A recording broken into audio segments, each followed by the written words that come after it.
Assalamu alaikum, welcome back. Recall that if f of x is a real valued function, तो ये simple derivative है, हम इसको f dash of x के equal write कर सकते हैं where limit delta x approaches to zero. अगर हम इस लिमिट को ख़त्म कर दें तो क्या हो जाएगा, हम राइट साइड पे एक लगा देंगे value v of x where v of x approaches to is equals to zero. तो अगर हम लिमिट हटा रहे हैं तो हम उसकी जगह इसको इंट्रोड्यूस करवा रहे हैं. अभी एक बहुत ही इंपॉर्टेंट थ्योरम हम करने जा रहे हैं, that is prove that the necessary and the sufficient condition for w to be analytic is that the four partial derivatives ux uy. अब ये ux जो राइट किया ना, this is basically a partial derivative, ठीक है, with respect to ux का मतलब with respect to x, uy का मतलब partial derivative of u with respect to y. Same is the case for v.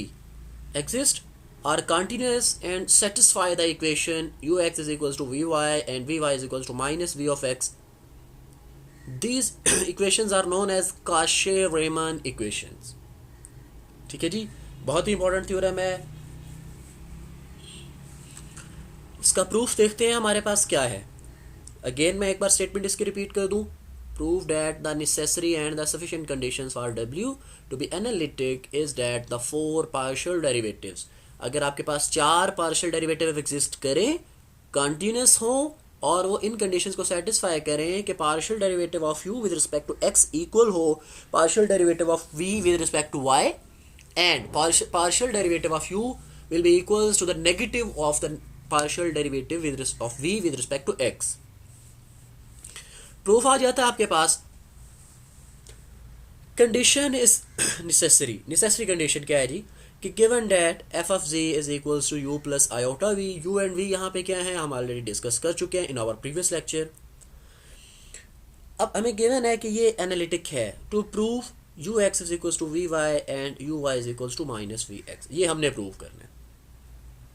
अब चूंकि function f of z analytic है तो इसका मतलब ये डिफरेंशिएबल है, और अगर डिफरेंशिएबल है तो इसका मतलब हम इसकी राइट कर सकते हैं ये definition, f dash of c equals to limit this this and this. इसको हमने इक्वेशन नंबर 1 का नाम दे दिया. एज एफ ऑफ सी हमने क्या कंसीडर किया है, u प्लस आयोटा वी, और u हमारे पास u ऑफ एक्स वाई है और v हमारे पास v ऑफ एक्स वाई है. हमने इसको रिप्लेस कर लिया, f of z is equals to u of xy plus iota v of xy. फिर by the first principle z plus delta z, change in z, तो change in variable, जहाँ जहाँ पे वेरिएबल आएगा ये चेंज वहाँ पे एग्जिस्ट करेगा. तो z plus delta z is equals to x plus delta x, y plus delta y, x plus delta x, y plus delta y. So equation 1 becomes, आपकी इक्वेशन नंबर 1 क्या बन जाएगी, f of ji plus delta z की जगह आप ये सारी value क्या कर दोगे, रिप्लेस कर दोगे. ठीक है, आप इस वैल्यू को क्या कर देंगे, एफ ऑफ जी की जगह इन इक्वेशन इसकी जगह. ठीक है, इक्वेशन 1 में हमने क्या किया, इस सारी वैल्यू को रिप्लेस कर दिया. माइनस एफ ऑफ जी, ये एफ ऑफ सी की वैल्यू पुट कर दी, plus iota F of C over delta Z delta X plus iota Y. ये हमारे पास इक्वेशन नंबर 2 आ गई.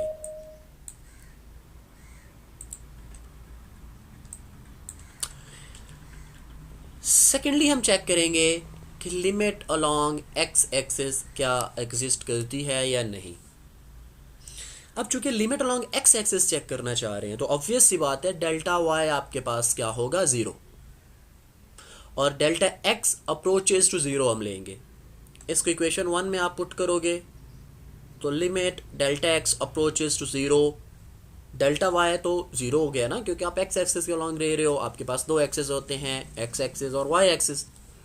उसमें एक एक्सिस पे आपके पास वैल्यू होगी, दूसरा एक्सिस आपका 0 है.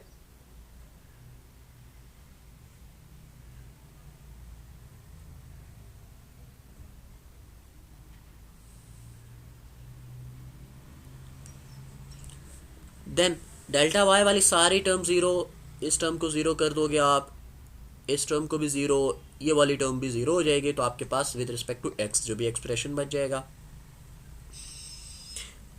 फिर क्या किया आपने, यहाँ पे कम्प्लेक्स वाली टर्म, रियल टर्म को डेल्टा एक्स से सेपरेटली डिवाइड किया, कम्प्लेक्स टर्म को सेपरेटली डिवाइड कर दिया। अब ये जो डेरिवेटिव है, this derivative is with respect to x, derivative of u with respect to x, this is the derivative of v with respect to x. तो f dash of z curl u over curl x plus iota curl v over curl x, equation number 3। अब limit along y axis, इसको आप same steps पे करेंगे for y। इसमें delta x आपका zero हो जाएगा और डेल्टा y के लिए आप राइट करोगे अप्रोचेस टू ज़ीरो। जो आपके पास इक्वेशन थी उसमें जहाँ जहाँ आपके पास डेल्टा x आएगा, जो सेकंड इक्वेशन थी, इक्वेशन नंबर 2, इक्वेशन नंबर 2 में जहाँ जहाँ आपके पास डेल्टा x वाली टर्म होगी आप उसको ज़ीरो करते जाएंगे और डेल्टा y वाली टर्म आपके पास बच जाएगी। फिर उसी को सेपरेटली डिवाइड किया तो u of x y plus this and this, इसके साथ भी आयोटा है, इसके साथ भी आयोटा है, आयोटा आयोटा कैंसिल आउट हुए, ये आयोटा आप 1 ओवर आयोटा। अब ये क्या है, partial derivative of u with respect to y। मैं अगेन रिपीट कर दूं, पार्शियल डेरिवेटिव का मतलब होता है कि when you have a function of more than one independent variables, like यहाँ पे आपके पास x और y हैं और आप उनका विद रिस्पेक्ट टू सिर्फ x ले रहे हो, तो उसका मतलब आप कंप्लीटली नहीं पार्शियल डेरिवेटिव ले रहे हो। तो पार्शियल डेरिवेटिव आपका with respect to x with respect to y, यहाँ पे आप विद रिस्पेक्ट टू y ले रहे हो, पहले हमने अलॉन्ग x एक्सिस लिया, अब हम अलॉन्ग y एक्सिस ले रहे हैं, तो that is y 1 over iota delta u over partial u over partial y plus partial v over partial y। 1 over iota, जब भी मैंने आपको स्टार्ट में बताया था जब हम कॉम्प्लेक्स की प्रॉपर्टीज़ पढ़ रहे थे कि जब भी आपके पास आयोटा डिनोमिनेटर में आ जाए तो हमने उसको रैशनलाइज करना होता है और रैशनलाइज करके हम उसको सॉल्व करते हैं। तो इसकी रैशनलाइजेशन से क्या हो गया हमारे पास, ये साइड पे मैंने कर भी दी 1 ओवर आयोटा, आयोटा और ओवर आयोटा से मल्टीप्लाई और डिवाइड करेंगे, आयोटा ओवर आयोटा स्क्वायर। तो आयोटा स्क्वायर किसके इक्वल होता है, -1 के इक्वल होता है, तो आयोटा ओवर -1 माइनस आयोटा के इक्वल आ जाएगा। अब ये इक्वेशन 3 हमने partial derivative with respect to x किया, अलोंग द x एक्सिस ली लिमिट, इक्वेशन नंबर 4 में अलोंग द y एक्सिस ली। तो ये क्या है जी, since 3 and 4 represents the same limits. अब देखिए ये भी f डैश ऑफ z के इक्वल है, ये भी f डैश ऑफ z के इक्वल है, दोनों f डैश ऑफ z के इक्वल हैं, तो इसका मतलब आप इन दोनों को भी इक्वल ले सकते हो, राइट। आप इन दोनों को भी इक्वल लेंगे, equating real and imaginary parts. जब दोनों को इक्वेट किया तो ये क्या हुआ, curl u over curl x, curl v over curl y, this is the partial derivative of u with respect to x। तो ये ux equals to vy and vx is equals to negative of uy, और यही आप prove करना चाहते थे ये equations, ठीक है। अब आप इसके कन्वर्स प्रोसीजर में जाएंगे।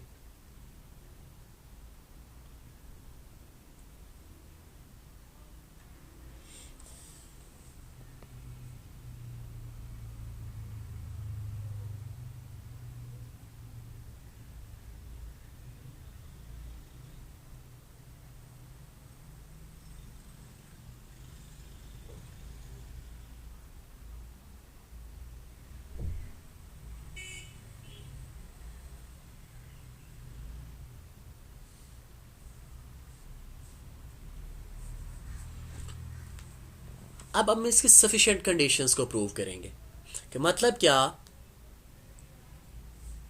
कि हम इनको अब सपोज करेंगे और प्रूव करेंगे कि फंक्शन एनालिटिक है। अगर आप यहाँ पे स्टेटमेंट को देखें ना, स्टेटमेंट में क्या था हमारे पास, prove that necessary and sufficient condition, ठीक है। इफ एंड ओनली इफ की कंडीशन आती है हमारे पास ये, कि एक बार आपने फंक्शन को एनालिटिक सपोज करके ये इक्वेशंस को प्रूव करना है और फिर आपने इन इक्वेशन को सपोज करके फंक्शन को एनालिटिक प्रूव करना है। तो बेसिकली ये पूछा जा रहा है। हमने फर्स्ट पार्ट में क्या किया, अज्यूम किया कि फंक्शन जो है वो एनालिटिक है और इक्वेशंस प्रूव कर दी हैं। अब हम इसके सेकंड पार्ट पे आ गए हैं। सेकंड पार्ट में हमने क्या करना है कि ये इक्वेशन सेटिस्फाई करती हैं कि partial derivative with respect of u with respect to x y v x and v y exist and are continuous, ये सेटिस्फाई करती हैं और प्रूव अब ये कर रहे हैं कि f of ji is analytic. अब एफ ऑफ जी एनालिटिक है तो मतलब क्या कि इसका डेरिवेटिव एग्जिस्ट करता है। हम इसकी डेफिनेशन देख चुके हैं कि फंक्शन जो है वो when a function is analytic. अब consider F of ji plus delta Z minus F of Z. हम डायरेक्टली चेंज इन फंक्शन को लेके चल रहे हैं। अगर आप देखें तो हम ये फर्स्ट पार्ट में कर भी चुके हैं। तो F of ji plus delta z में से एफ ऑफ जी को सब्ट्रैक्ट किया, equation number 6। Same is the case for this, आपने u के लिए भी उसको कंसीडर कर लेना है, u of x plus delta x y plus delta Y minus ये चीज़ हम इसको ले रहे हैं, ये ठीक है, is equals to u of x plus delta x this. इसमें हमने क्या किया है, हमने इसमें u of x plus delta x comma y और u इसको ऐड भी किया और सब्ट्रैक्ट भी किया। अब इसको क्यों किया है इसका रीज़न मैं आपको बता देता हूँ। इसको ऐड और सब्ट्रैक्ट जब किया तो इसका फ़ायदा हमें क्या हुआ, इसका फ़ायदा हमें ये हुआ कि ये आपके पास delta U partial U over partial Y है, प्लस ये आपके पास टर्म आ गई यू का derivative with respect to x. तो यहाँ पे ये आपके पास curl you over curl Y, ये डेल्टा वाई आप इसके साथ राइट कर दोगे। ये जो एप्सिलॉन 1 एंड एप्सिलॉन 2 है ये हमने खुद से इंट्रोड्यूस करवाए हैं। ये क्या चीज़ है, क्यों कराए हैं, ये मैं भी बता देता हूँ। ये आपके पास derivative with respect to curl you over curl X हो गया, where note that where epsilon 1 and 2 approaches to 0। क्यों, क्योंकि delta x and delta Y ये हमारे पास इतने स्मॉल होते हैं, जब हम लिमिट्स अप्लाई कर रहे होते हैं ये इतने स्मॉल होते हैं कि ये अप्रोच कर जाते हैं 0 को। ठीक है, इसको इक्वेशन नंबर 7 हमने कह लिया। Similar is the case for v के लिए भी बिल्कुल आप ऐसे ही करेंगे। ठीक है, ये आपके लिए मैंने एज एन होमवर्क छोड़ रहा हूँ ये पार्ट फॉर वी। मैं डायरेक्टली इसकी इक्वेशन पे आऊंगा, इस पे चलें जल्दी जल्दी बताते जाते हैं। V of X plus delta x Y of Y plus delta Y minus V of x Y. तो ये वही चीज़ curl we over curl X on the same steps. ये थोड़े से मैंने ऊपर एक्सप्लेन किए, मैं आप लोग यहाँ से इसका आइडिया ले सकते हैं। तो यहाँ पे एप्सिलॉन 3 और एप्सिलॉन 4 इंट्रोड्यूस करवाया, that is again same epsilon 3 4 approaches to 0 because delta x and delta y approaches to 0।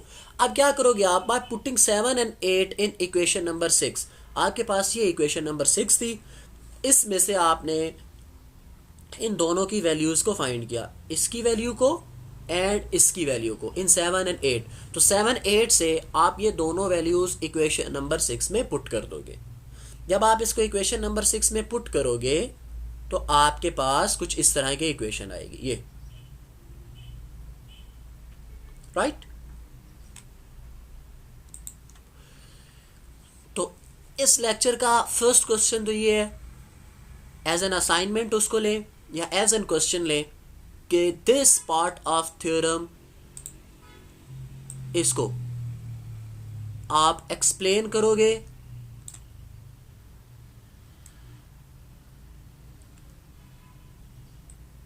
और इसको आप लोग सबमिट करोगे। ठीक है जी, ये उसी की कंटिन्यूएशन है जो हम ऑलरेडी डिस्कस कर चुके हैं। दिस पार्ट उन्हीं इक्वेशंस को, सिंपल है, कोई नई चीज़ नहीं है। जो इक्वेशंस मेन इक्वेशंस थी उनको हमने डिराइव किया, मैंने बता दिया कैसे, बस उन्हीं इक्वेशंस को आपने पुट करना है।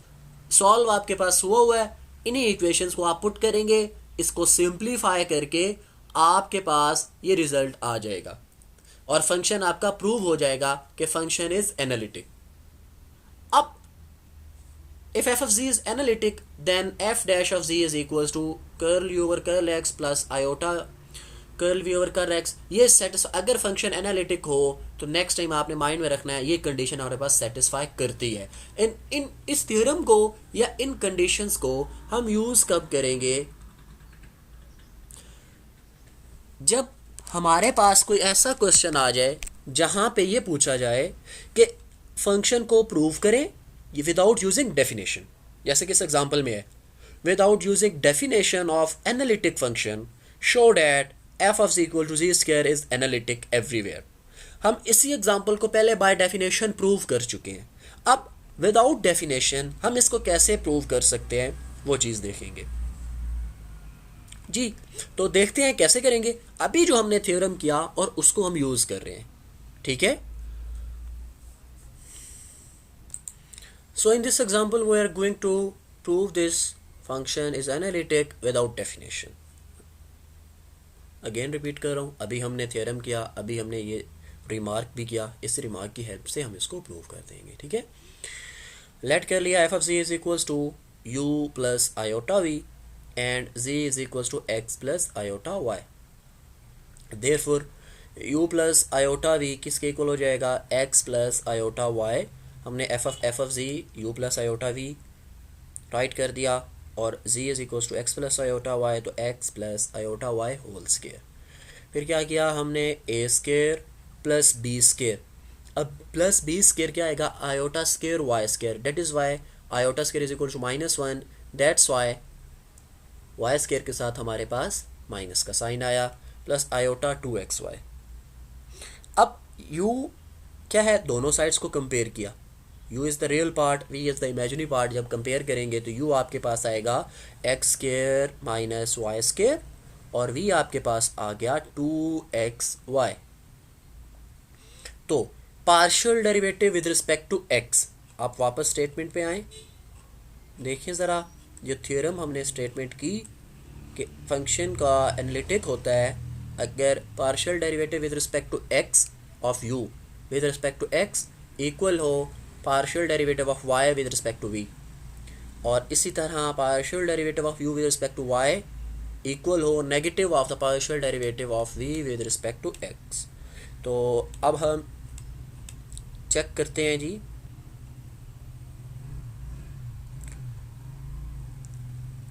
Partial derivative of u with respect to x equals to vy and देखें जी विद रिस्पेक्ट टू x लिया तो y as a constant deal होगा, तो ये आएगा 2x।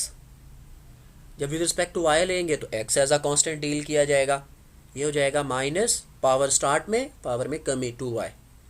Same is the case for v 2x। जब विद रिस्पेक्ट टू x लेंगे तो x का डेरिवेटिव हो जाएगा 1, आपके पास बचेगा 2y।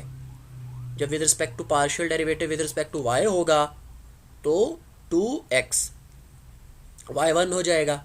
आप यहाँ से clearly you can see that ux is equals to vy and uy is equals to negative of vx। Also note that exists are continuous everywhere, so by above theorem f of z is analytic। अब this was the reason कि why we are studying this theorem। उस theorem की help से अब दो method हमारे पास आ गए कि हम कैसे किसी भी फंक्शन को एनालिटिक शो करवा सकते हैं। रिमार्क है if F of G approaches to different limits L1 and L2 और वो लिमिट्स इक्वल ना हो देन वो लिमिट एग्जिस्ट नहीं करेगी। अगर एफ ऑफ जी अप्रोच करे to different limits L1 and L2 और वो लिमिट्स इक्वल ना आए तो वो लिमिट एग्जिस्ट नहीं करती। ये सेम है, this is the definition from first year, तो कोई नई डेफिनेशन नहीं है। नेक्स्ट हमारे पास एक बहुत ही इंपॉर्टेंट क्वेश्चन है, let F of ji is equals to X cube into 1 plus iota minus Y cube into 1 minus iota over X square plus Y square if the function. अब यहाँ पे दो फंक्शंस आ गए हमारे पास। अब इन दोनों फंक्शंस को हम यूज़ कैसे करेंगे कि अगर जो एक्स वाई है ये नॉट इक्वल टू ज़ीरो हो, मतलब ज़ीरो के अलावा कोई भी पॉइंट हो, तो हम इस फंक्शन फर्स्ट फंक्शन को कंसीडर करेंगे। अगर ज़ीरो के इक्वल हो जाए तो हम ये कंसीडर करेंगे। Show that the Cauchy Riemann equations are satisfied at 0 0 but first derivative at zero does not exist. अब वो कहता है कि ये शो करवाओ इस इक्वेशन में, जो ये क्वेश्चन आपको जो फंक्शन गिवन है इसमें जो सी आर काशर रेमन इक्वेशंस हैं वो तो सेटिस्फाई करती हैं ज़ीरो ज़ीरो पे जब आप पॉइंट ज़ीरो ज़ीरो पुट करोगे, लेकिन जो डेरिवेटिव है एट ज़ीरो वो एग्जिस्ट नहीं करता। तो हम एज्यूम कर लेते हैं F of C U plus iota V. तो F of C is equal to you plus iota V. तो when X Y is not equals to zero तो हम ये फर्स्ट फंक्शन को चूज़ करेंगे। एक्स क्यूब फंक्शन राइट कर लिया, U plus iota V अंदर मल्टीप्लाई किया, X cube plus iota X cube minus Y cube. फिर क्या किया, रियल और इमेजिनरी पार्ट को separate, u is the real part, v is the imaginary part. अब C R equations at zero zero, आप क्या करोगे तो फर्स्ट इसका ज़ीरो ज़ीरो पे आप इसका पार्शियल डेरिवेटिव लेंगे, curl u over curl x। तो क्या किया, सिंपल है जी। यहाँ पे देखें, curl u over curl x, limit x approaches to 0 u of x comma 0 minus u of 0 0 divided by x। अब u of x 0 इसका क्या मतलब है, ये आपके पास u गिवन है, आप इसमें x की जगह x और y की जगह 0 पुट करेंगे तो ये आपके पास सिंपल है, x cube minus zero over X square minus plus zero. तो यही टर्म बच जाएगी। तो बेसिकली आपके पास टर्म क्या आ जाएगी, आपके पास ये टर्म सिर्फ और सिर्फ, बाकी दोनों तो ज़ीरो हो जाएंगी ना ये, तो इसकी जगह आपके पास आ जाएगी X cube over X square minus ये तो ज़ीरो आ जाएगा डिवाइडेड बाय एक्स। तो X cube over X square into X, X cube, limit 1। तो curl you over curl x at zero zero आपके पास 1 के इक्वल आ गया। आप इसी तरह इसको y के लिए भी करोगे। अब आप इसी को क्या करोगे, x की जगह 0 पुट करोगे, y की जगह y, तो वो आपके पास आ जाएगा negative Y cube over Y square, वो आपके पास -1 आया। सेम स्टेप्स आप v के लिए करेंगे, curl v over y, curl v over x, sorry curl v over x 0 0, curl v over y 0 0 put करेंगे। ठीक है जी। तो आपके पास ये इक्वेशन 3 और 4 आ गई। अब यहां पे आप चेक करोगे फ्रॉम 1 एंड 4 आपके पास यू एक्स और वी वाई इक्वल है और यू वाई और negative of V X equal है। तो आपने देख लिया यही सी आर इक्वेशंस थी जो कि सेटिस्फाई कर गई और हम इन्हीं को ही सेटिस्फाई करवाना चाहते थे। नेक्स्ट आपके पास क्या आ जाता है, दो चीज़ें हमने इस क्वेश्चन में करनी थी। First one is to satisfy the C R equations, second के कैलकुलेशंस फॉर एफ डैश के डेरिवेटिव एट ज़ीरो एग्जिस्ट नहीं करता। फर्स्ट पार्ट हमने इसका कर लिया, अब हम इसके सेकेंड पार्ट पे आ गए हैं। तो calculate F dash of zero, कैसे कैलकुलेट करते हैं, सिंपल है, इस तरह से कैलकुलेट किया जाता है। This is the general by definition हम जो कैलकुलेट करते हैं डेरिवेटिव वो ये है।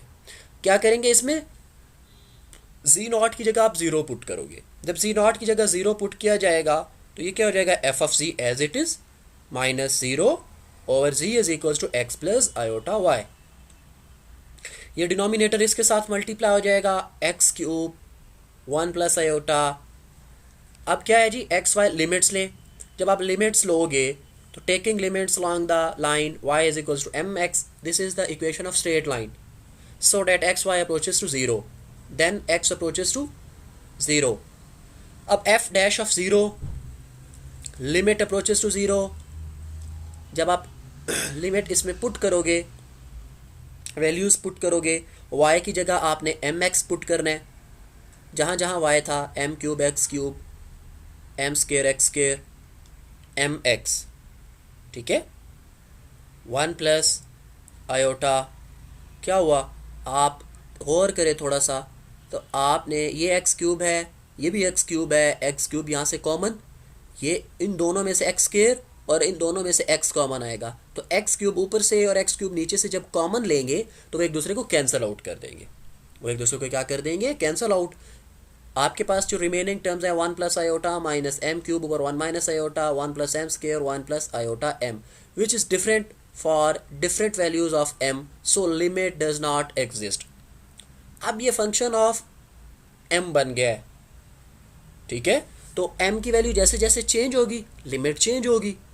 हमने इस क्वेश्चन से पहले ही देखा कि अगर डिफरेंट लिमिट्स आ रही हो तो इसका मतलब लिमिट एग्जिस्ट नहीं करती। अगर लिमिट एग्जिस्ट नहीं करती तो इसका मतलब F dash of zero exist नहीं करता, और यही हमने क्वेश्चन में प्रूव करना था।